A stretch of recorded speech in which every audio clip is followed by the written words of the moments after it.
Assalamualaikum warahmatullahi wabarakatuh. Selamat pagi anak-anak semua. Bagaimana kabar kalian? Alhamdulillah baik. Sebelum kita melakukan pembelajaran pada hari ini, alangkah baiknya kita berdoa dulu ya. Untuk ketua kelas, silahkan dipimpin doanya.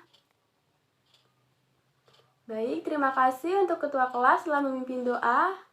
Sebelum kita memasuki materi pada hari ini, Ibu akan menjelaskan tujuan pembelajaran untuk hari ini. Yang pertama itu, siswa dapat menjelaskan pengertian struktur bangunan dengan menggunakan bahasanya sendiri. Dan yang kedua, melalui gambar jenis-jenis struktur bangunan, siswa dapat menjelaskan 5 jenis struktur bangunan dengan tepat. Dan yang ketiga, diberikan beberapa contoh struktur bangunan, siswa dapat menentukan bangunan rumah tinggal sederhana.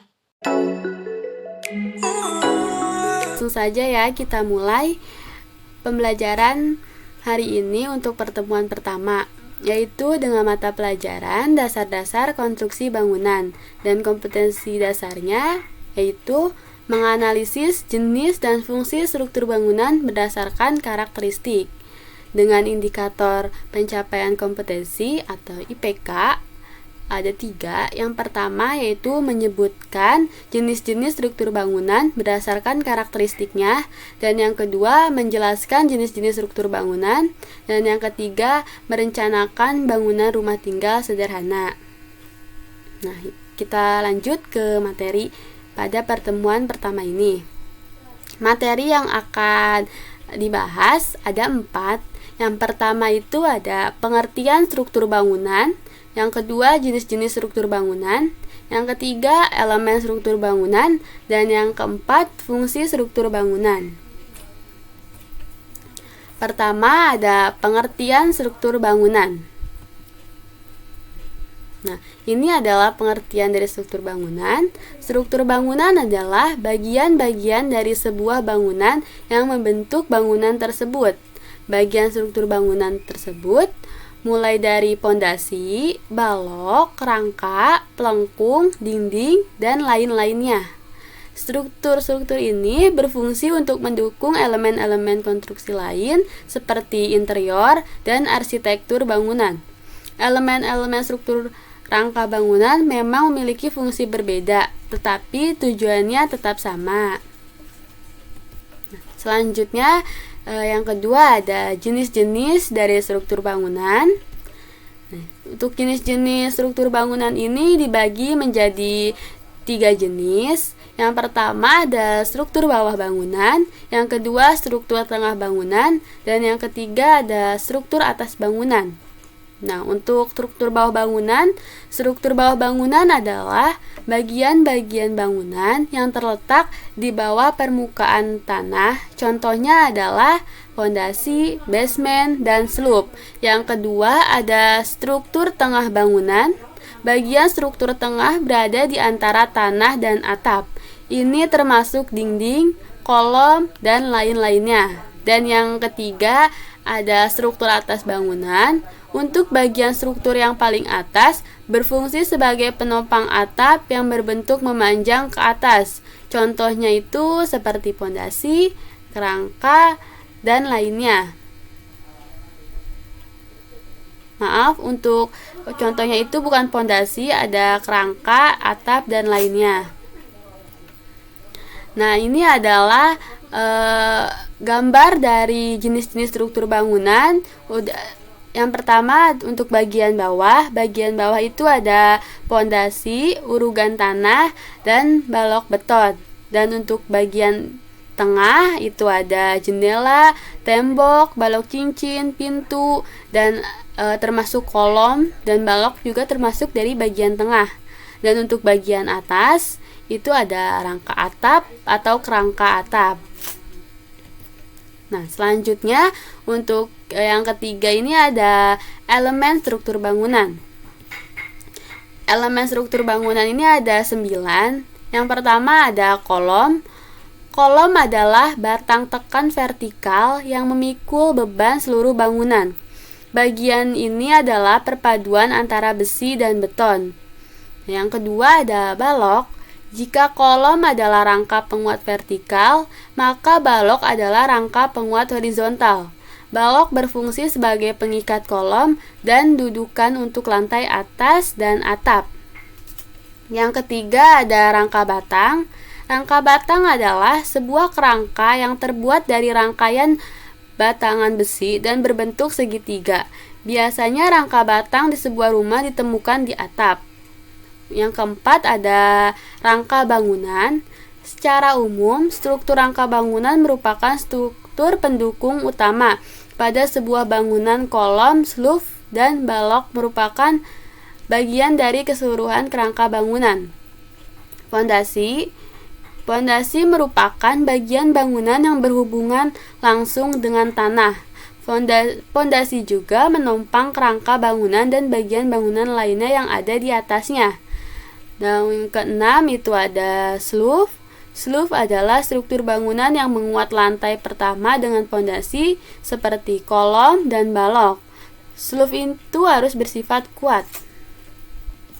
Nah, selanjutnya yang ketujuh itu ada dinding. Dinding membatasi dan melindungi suatu area. Selain itu, dinding juga berfungsi sebagai batas bangunan dan juga mendukung kekuatan bangunan. Dan yang kedelapan itu ada terowongan dan basement. Beberapa bangunan memiliki elemen struktur bangunan bawah tanah, namun ini tidak wajib. Bangunan bawah tanah ini bisa digolongkan sebagai terowongan dan basement. Kedua elemen struktur bangunan ini berfungsi untuk mengakali keterbatasan lahan. Dan yang terakhir atau yang kesembilan ada atap. Atap merupakan elemen utama struktur bangunan yang menutup atasnya sebuah bangunan. Semua bangunan harus memiliki atap agar penghuninya terlindung dari panas matahari dan kondisi cuaca yang lain seperti hujan.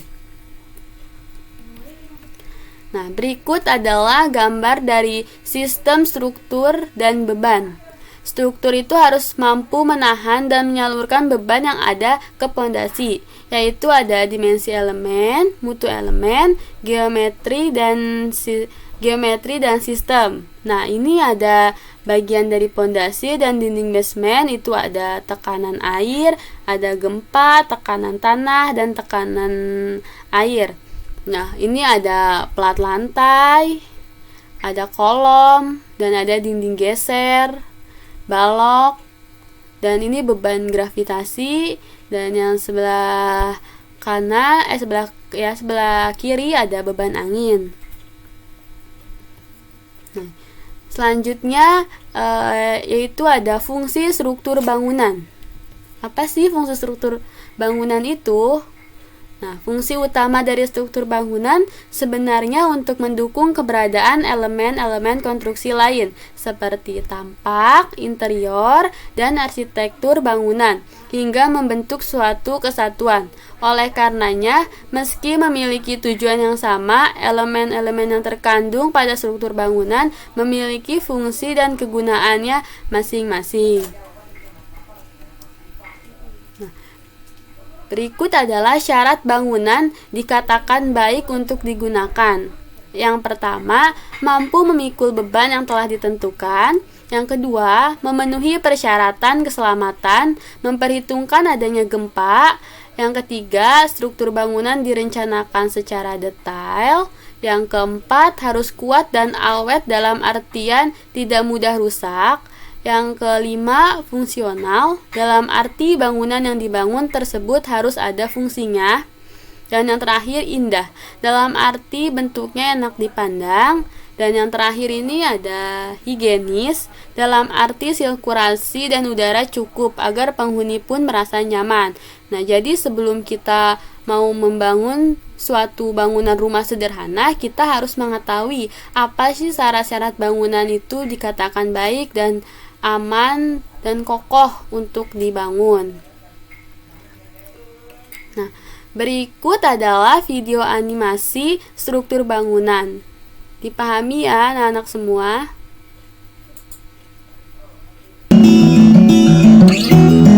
Ini ada penggalian tanah, terus peletakan anstati, ada fondasi batu kali, terus tulangan kolom, tadi dengan luas 15, terus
ada pertanyaan dari materi dan video yang tadi dijelaskan? Kalau ada yang masih bingung, bisa langsung ditanyakan ya anak-anak, nanti akan kita bahas bareng-bareng. Dan untuk selanjutnya, ada tugas nih, yaitu tugas kelompok. Tugas kelompok yaitu berbentuk soal uraian, ada 5 soal. Dan untuk kelompoknya itu sudah dibagikan. Untuk kelompoknya itu ada 6 kelompok. Satu kelompoknya itu terdiri dari 3 anggota. Nah, sekarang kalian bisa langsung duduk atau bisa langsung bergabung ke kelompoknya masing-masing dan langsung mengerjakan tugasnya ya. Dan diberi waktu 25 menit. Untuk tugasnya yang pertama ada sebutkan jenis-jenis struktur bangunan berdasarkan karakteristiknya. Yang kedua, jelaskan perbedaan dari jenis struktur bangunan berdasarkan karakteristiknya. Yang ketiga, sebutkan komponen pada struktur bangunan. Dan yang keempat, aspek apa saja yang berkaitan dengan konstruksi bangunan. Yang kelima, sebutkan syarat-syarat apa saja agar bangunan tersebut dapat berdiri dengan kokoh. Kalau masih ada yang bingung, bisa langsung ditanyakan saja ya anak-anak.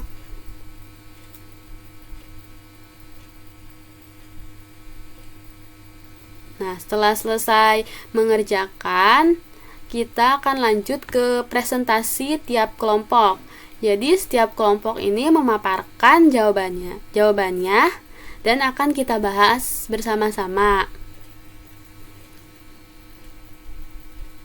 Dan untuk pengerjaannya itu diberi waktu 25 menit dan untuk presentasi akan diberi waktu 20 menit.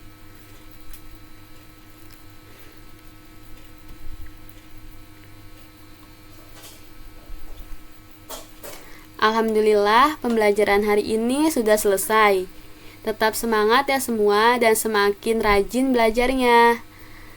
Sebelum kita tutup pembelajaran ini, kan tadi di awal kita mulai dengan doa dan diakhirin juga dengan doa.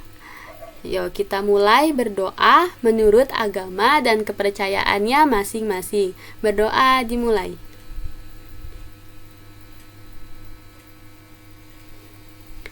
Berdoa selesai. Pembelajaran hari ini saya akhiri, kurang lebihnya mohon maaf. Wassalamualaikum warahmatullahi wabarakatuh. Terima kasih ya semuanya.